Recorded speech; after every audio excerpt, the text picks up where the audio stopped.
এই হেরা গুহাটা বিভিন্ন কালার হতেছে কিছুক্ষণ পর পরে।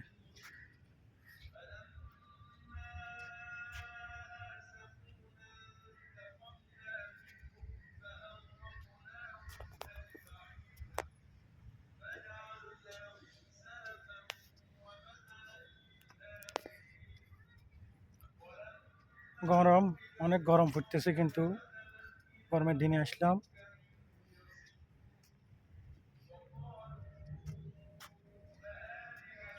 হেরা গুহাটা দেখেন, যারা দেখেন নাই দেখার জন্য আসবেন। ভিতরে, এই গুহার ভিতরে প্রথমে স্টার্টে মহানবী সাল্লাহ সাল্লামের কাহিনী দেখায়, এরপরে ঈসা আলাইহিস সালামের কাহিনী, এরপরে মুসা নবীর কাহিনী, ইব্রাহিম নবীর কাহিনী, সুলাইমান নবীর কাহিনী, এই কাহিনীগুলো প্রদর্শন করে। এটা হেরা গুহা মহানবী সাল্লাহ সাল্লামের কোরআন শরীফ নাজিলের আদলে তৈরি হয়েছে।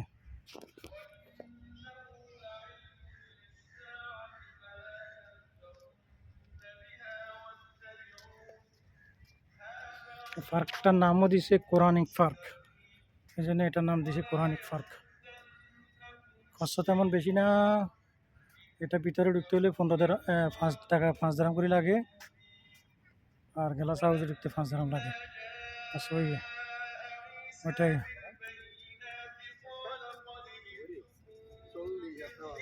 এটা হইলো মেন গেট, এখানে ভিতরে ঢোকার জন্য। এখান থেকে মানুষ ঢুকে, আমরাও ঢুকছি। এখানে সিকিউরিটি দাঁড়ানো আছে।